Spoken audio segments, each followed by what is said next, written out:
Okay, who wants to talk about Elton John? Okay. Elton John.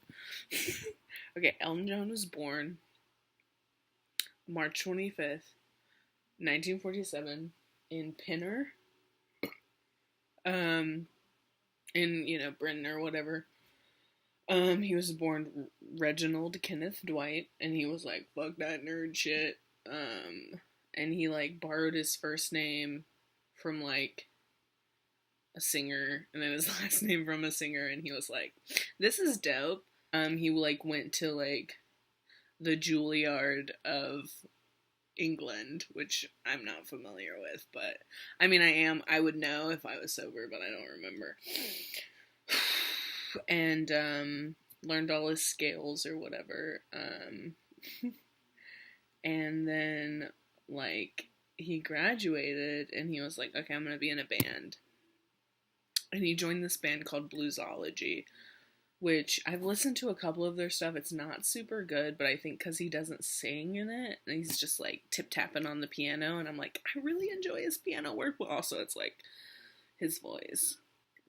And then, like, he's trying to get a record deal or whatever, and he's like, well, I can only really do music, like, I need lyrics. And so this guy on, like, it was, like, the 1960s Craigslist, like, found this dude named Bernie Taupin, and they, like, teamed up, and, Elton and Bernie are, like, the dream team. Like, they get shit done. Like, every song you've ever listened to, like, Bernie went into a room and he closed the door and he wrote a bunch of lyrics. He was a poet, right? Like, he just wrote a bunch, like, poems, basically. And then Elton was like, and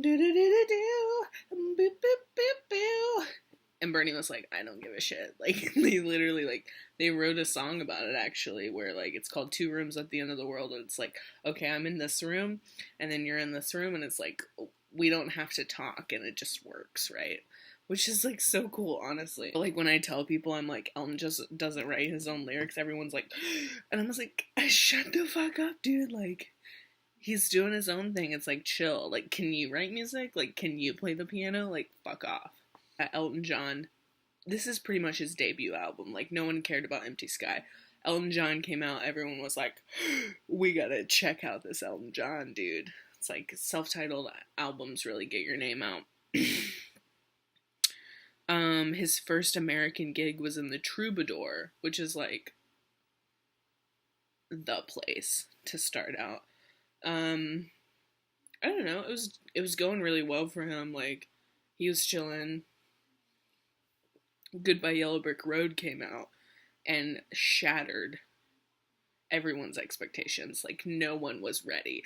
Like, the bomb that he dropped with Goodbye Yellow Brick Road changed the game. Like, if you go and you listen to Goodbye Yellow Brick Road as an adult person in this world, your earth will be shattered. If you've never listened to it before, it just honestly, like, not even just as an Elton John fan, like, in general, the shit's good. After Goodbye Yellow Brick Road, he did a bunch of shit. He's had so many albums. Listen, honey, I can't even go through them at this point. When was it? He went through a lot, like, in 1976 or something like that, 76. He came out as bi. He, like, did it in, like, a Rolling Stone interview or something. I don't know if it was Rolling Stone, but, like, he did a magazine interview where he was like, I'm bi. And everyone was like, ooh, progressive. Which is, like, true, like, say. And then, in 1984, well, he tried to marry a woman. Her name was, like, Reagan. It was, like Reglin or something. It was, like, not even a real name. He almost married her, and then he was like, psych. And he didn't marry her. He came out in, like, 1984 or something like that. And he was like, yeah, I'm full gay. Like, let's do this shit. And he wasn't knighted until 1988. So I guess, like, the queen isn't a homophobe or whatever. 1998, he entered into a civil partnership with David Furnish. I'm pretty sure.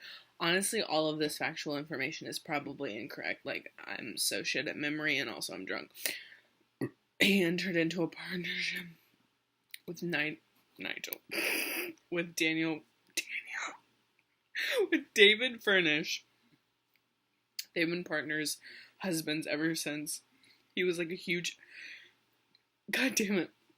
He used to not. He used to be like, oh, civil partnership is just as good as gay marriage. It's like, shut the fuck up, Elton. And then he was like, oh right, yeah, like we should do like husband means more or whatever. And then he got married to David, and he was like, this is my husband. And then they had kids whose names are, I had to look them up because it's so good. So the first child that they had is named Elijah Joseph Daniel Furnish John. Daniel is an Elton John song. And then the second child is called Zachary Jackson Levon Furnish John, which is so important because Zachary was born on Christmas Day, and Levon, the lyrics are literally, he was born a papa to a pawn on a Christmas Day. When the New Year... I mean, I could do all of it, but he was born on Christmas Day, which is the same as that fucking song. And he's like, his fucking birthday is on Christmas Day. That's so cool. Elton John has won an Oscar. He won an Oscar. Like, can your fave ever? I don't know. He's just super cool. I just really enjoy him. He's had so many albums. So many of his songs resonate with me. And, like, other people. Like, it's not just me. Like, I'm not just, like, out here, like, I'm the only advocate, right? Like, there's so many people that, like, are into Elton John. It's like, if you're just into your song, I mean, go off. I mean, like, he's affected all of us. You know what I'm saying? Like, I'm not gonna judge you. I'm gonna judge you a little bit.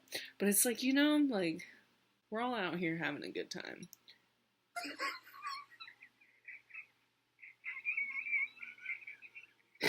Oh my god. Oh my god. Oh, it's fucking kids. They go to Pizza Hut. It's so